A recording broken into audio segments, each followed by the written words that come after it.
मध्य प्रदेश में हाड़ कपाने वाली ठंड अब जानलेवा होती जा रही है। उत्तरी हवाओं से ग्वालियर चंबल संभाग में ठंड का कहर देखने को मिल रहा है, जहां पिछले 24 घंटे में हार्ट अटैक के 27 मरीजों में से 5 मरीजों की मौत हो गई। इनमें से 4 मरीज ऐसे थे जिन्होंने अस्पताल आने से पहले ही दम तोड़ दिया, जबकि 1 मरीज की इलाज के दौरान मौत हो गई। दरअसल ठंड बढ़ने से यहां मरीजों की संख्या बढ़ गई है। बात करें तापमान की तो सोमवार रात करीब 2 डिग्री तापमान के साथ छतरपुर का नौगांव सबसे ठंडा रहा। इधर मध्य प्रदेश के 43 जिलों में न्यूनतम तापमान 10 डिग्री से कम है। महानगरों में 2.9 डिग्री तापमान के साथ ग्वालियर सबसे ठंडा है, तो वहीं भोपाल, इंदौर, जबलपुर में रात का तापमान 10 डिग्री से कम है। इधर इंदौर में रविवार के बाद सोमवार को भी सीजन का चौथा कोल्ड डे रहा।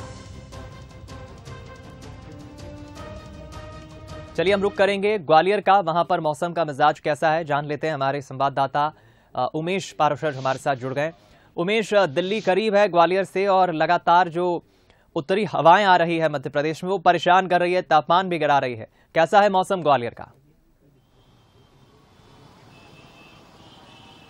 जी बिल्कुल, देखिए दीपक, मैं आपको बता दूं, जिस तरह से लगातार जम्मू कश्मीर और हिमाचल में जो बर्फबारी हो रही है और जो ठुठुरन भरी जो सर्द वाली जो हवाएं हैं वो लगातार ग्वालियर चंबल संभाग में चल रही हैं और यही वजह है कि लगातार जो ग्वालियर का टेम्परेचर है वो लगातार गिरता जा रहा है। अगर 17 दिन की बात की जाए जनवरी माह में तो लगातार जो टेम्परेचर है 5 डिग्री से नीचे रहा है। अगर कल रात की बात की जाए तो ग्वालियर सबसे ठंडा रहा, लगभग जो टेम्परेचर है वो 2.9 डिग्री नापा गया है और लगातार अभी जो ग्वालियर चंबल के लोग हैं उनको सर्दी से राहत मिलने की कोई उम्मीद नहीं है।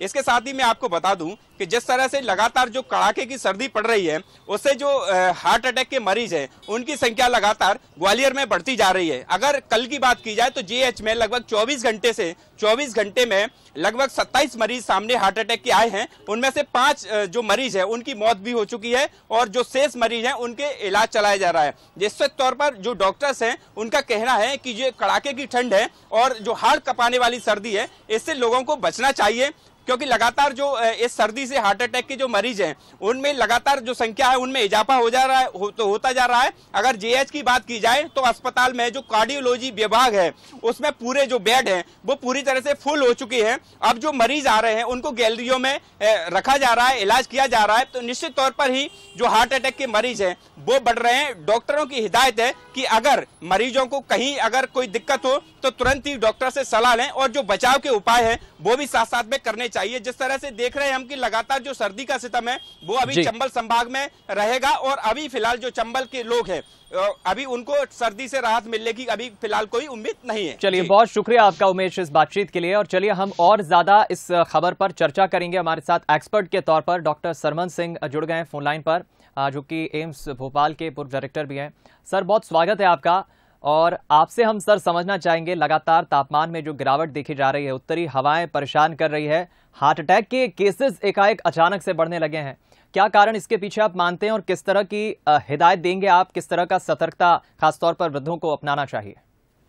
दीपक जी, ये वेल नोन फैक्ट है ये कि इस तरह से जब भी सर्दी बढ़ती है तो उसमें जो हार्ट अटैक के केसेस बढ़ जाते हैं। उसके 2-3 कारण हैं जो बड़े इम्पोर्टेंट हैं और सारी पब्लिक को ये जानना जरूरी है कि जब भी हमारे सर्दी होती है तो बाहर का हमारी स्किन की तरफ ओब्वियसली जब टेम्परेचर कम होता है तो हमारी जो मांसपेशियां हैं उनमें ठंड बढ़ती है और शरीर में ठंड बढ़ती है। तो जो हमारी जो धमनियां हैं उन पर बहुत वैसो कंस्ट्रक्शन जैसे इंग्लिश में कहते हैं वो सिकुड़ जाती हैं और जिसकी वजह से टेम्परेचर को मेंटेन करने के लिए, क्योंकि ठंडी हो जाती है हमारी स्किन, तो उसको टेम्परेचर को मेंटेन करने के लिए हार्ट पंप ज्यादा करता है खून को, जो उसका काम है, लेकिन उसको ज्यादा काम करना पड़ता है। तो उसकी वजह से ये होता है कि हार्ट अटैक के चांसेस ज्यादा बढ़ जाते हैं। और खास तौर से जो इस तरह के मरीज हैं जो एल्कोहलिक हैं या डायबिटिक हैं या जो काफी मोटे हैं,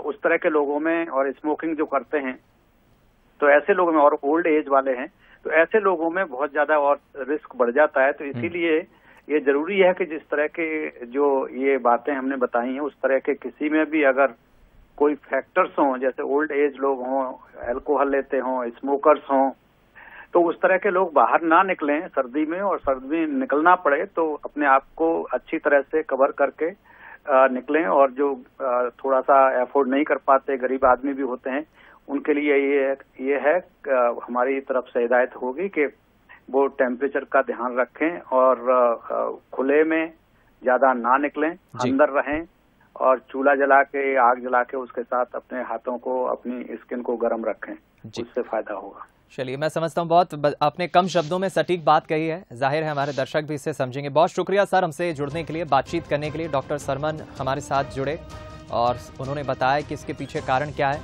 और कोशिश करें, अगर आप 50-45 के ऊपर उम्र के हैं तो आप सुबह मॉर्निंग वॉक पर जाने से अभी कुछ समय के लिए बचें, जब तक कि मौसम ऐसा है, उत्तर की जो हवाएं आ रही है मध्य प्रदेश में खास तौर पर, और ज़्यादा ज़रूरी हो निकलना तो अपने आप को गर्म कपड़ों से कवर करके ही बाहर निकलें।